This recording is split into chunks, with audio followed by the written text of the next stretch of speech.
Oh, I'm supposed to say got it. Hold on.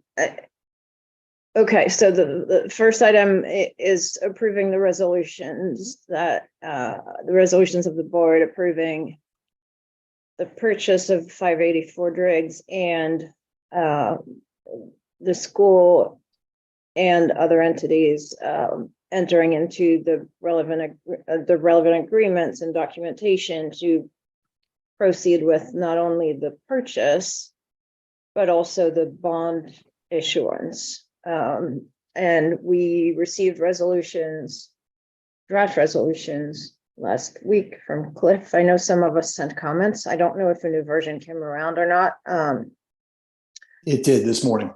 Okay, I'm sorry, Josh, I wasn't able to check, but I assume comments have been reflected or will be, and we'll make sure that the final version incorporates everything that needed to be incorporated. But what we're putting to a vote is, the board approving the purchase of the high school building and entering into all related documentation that will allow both the purchase and the financing of the purchase by issuing the Build NYC bonds that we've previously talked about.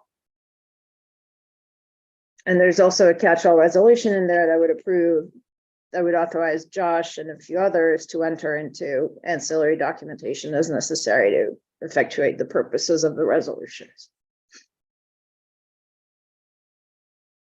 Anything else, Cliff? That's it. Okay.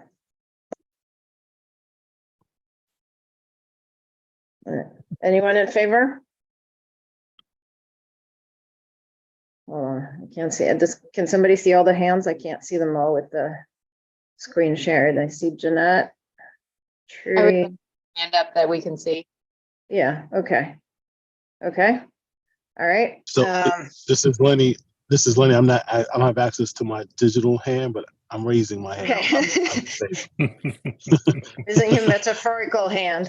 Yes. You have to trust me on this. My hand is really raised. Somebody just stopped at the traffic light. They thought I was raising my hand for something else. Okay. All right. So that is unanimous. I think, Cliff, do you want to spend a second? I think I can try, but I think the last timeline I've seen forwarded had us posting mid-month, I think, assuming everything falls into place, and then pricing towards the end of the month and closing, I believe, on July 13th, which would be when the purchase goes through. But the next date where it would be the preliminary official statement getting posted, I believe, on the 15th. Right. So yeah, I mean, it's essentially the POS is posted, and then 10 to 14 days later they price, and then 10 to 14 days later you close. It's roughly sort of the math. So right now we're still tinkering with some documents back and forth, nothing material. Insurance is obviously still a gating function for Build NYC to green light. I think they're close on pretty much everything else. There's a bunch more comments I'm still infusing into the documents based on stuff that folks on this call and others sent back, but those are nits. Nothing material. So yeah, I think we're just working towards still that date, and we'll know more as we get the insurance certificates. Right. Okay. All right. I think that does it for the first one, Josh. Why don't we just move forward with the insurance item to conclude the Unity meeting? All right. So the two insurance items are one, I believe it's the life insurance, Chris, that was quoted separately from the health. And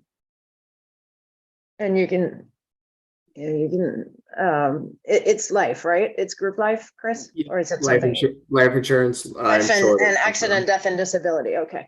And long-term, short-term. Okay. The market's not good for any of these things. It wasn't good for the health premiums, but we got them down, and it's the same story with this one, where our broker got a quote from Guardian that was not very exciting. I think it was the 27% that they initially proposed, and then we went to market and got a bunch of other quotes, including one from Guardian at 9%, which is now very competitive, except for one from somebody mutual. I forget which one it is. Mutual of Omaha, maybe, Omaha, or yeah. somebody.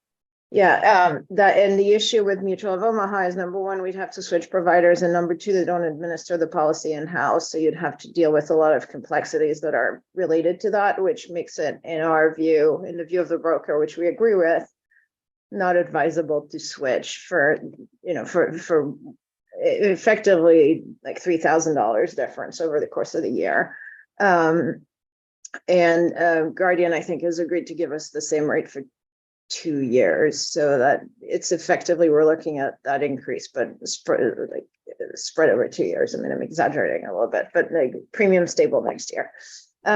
So we think it's not super great to have to pay 9% more than last year, but best we can do under the circumstances, and best for everyone to stay put on this one. Anything else, Chris? Nope, that sums it up. Thank you very much. So anyone, any questions? No? All right, everyone in favor of the Guardian revised renewal? Yes. Anyone opposed?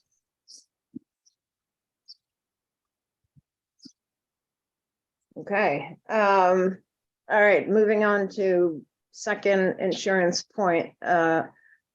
We are proposing, after 10 years, to switch the broker we are using for property and casualty insurance. I would say we had been at a sort of average level of satisfaction with our existing broker.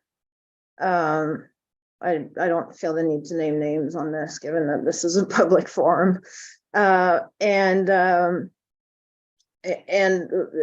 level of satisfaction has gone down in connection with the financing process, where we've needed more tailored advice and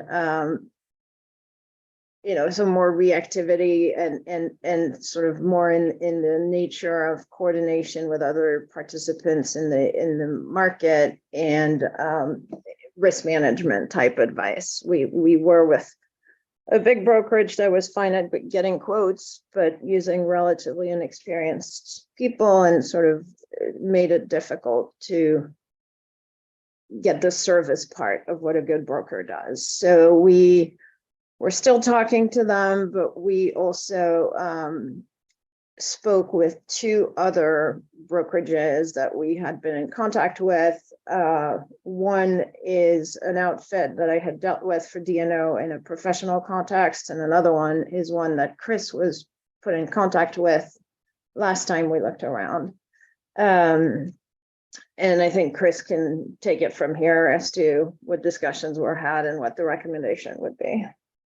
So we also reached out to Brian at Baird for recommendation, and based on the conversations we've had so far, I was impressed with both brokers that we spoke with yesterday, but I would like to move forward with Epic, in that I feel like they seem like they partner more with the school than the other organizations I've spoken with, and at the recommendation of Brian from Baird. With those recommendations, I feel comfortable moving forward, if possible, with Epic as our new property casualty. And we've diligenced, right? We have, and if anybody has extra questions, we can share the materials, but both outfits have, specialized charter school teams and a good network with specialists in all the lines that you might need, and sort of competitive pricing and everything that's sort of the threshold type of stuff you would want. There was, one is more New York focused, the other one is more nationwide. But I think all of us on the call yesterday were comfortable with either, frankly. So Thank you. I'm not sure if there's anything we need to vote on, Marianne. I think, given that the purchase of the PNC is usually $80,000 to $100,000, I think it's even if it's, if the broker's commission is a fraction of that, I think it probably makes sense to just approve the recommendation.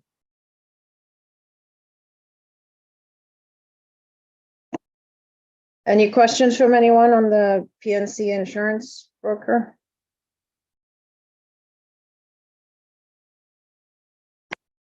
All right, everyone in favor of switching the brokerage to Epic? Anyone opposed? Okay. Any public comment?